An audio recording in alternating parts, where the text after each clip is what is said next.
Kisah tragis kematian Sayyidina Husain cucu Rasulullah. Hasan dan Husain sendiri adalah cucu kesayangan Rasulullah, bahkan beliau pernah bersabda, "Barang siapa yang mencintai keduanya, maka dia benar-benar mencintaiku. Dan barang siapa yang membenci keduanya, maka ia benar-benar membenciku." Pada masa itu umat Islam sangat bersedih atas meninggalnya cucu kesayangan Nabi, yaitu Sayyidina Husain bin Ali pada tanggal 10 Suro atau 10 Muharram tahun 61 Hijriah atau 10 Oktober 680 Masehi.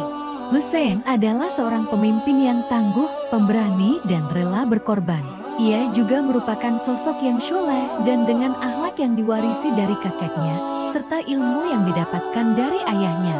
Husain menjadi cahaya yang meneruskan cita-cita mulia. Meskipun pada akhirnya cita-cita itu terpaksa terhenti. Tepat pada 10 Muharram tahun 61 Hijriah, Husain juga menyusul kepergian leluhurnya dalam peristiwa Karbala.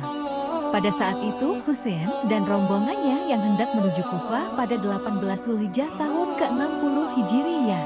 Sebelum tiba di Kufah, Husain mengutus Qais bin Mashar As-Saidawi untuk pergi ke kota tersebut untuk memastikan kembali situasi Kufah. Namun naas, Qais bin Mashar As-Saidawi tertangkap Ubaidillah bin Ziyad dan pasukannya, lalu ia dibunuh. Saat Qais bin Mashar As-Saidawi pergi menjalankan perintahnya, datang kabar kepada Husain tentang kematian Muslim bin Aqil dan situasi Kufah yang telah berubah.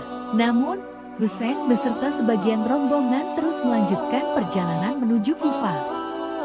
Kabar kedatangan Husain dan rombongannya di dekat perbatasan Kufah disambut dingin penduduk Kufah yang konon lebih dari 100.000 orang menyatakan janji setianya kepada Husain.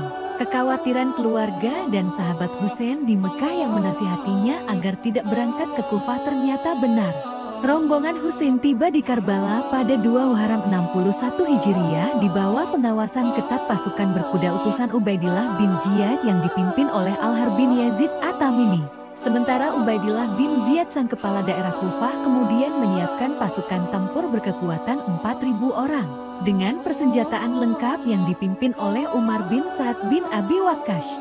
Dan pada 10 Muharram 61 Hijriah atau 10 Oktober 680 Masehi, 4.000 pasukan yang dipimpin Umar bin Sa'ad bin Abi Waqqas menyerbu rombongan Husain yang hanya berkekuatan 72 orang. 32 orang prajurit berkuda dan 40 orang pejalan kaki, selebihnya terdiri dari anak-anak dan perempuan. Pasukan Husain pun bertempur merangsak menghadapi hujan panah, lembing, tombak, dan ayunan pedang pasukan musuh. Namun, rombongan pasukan Husain pun akhirnya tumpas.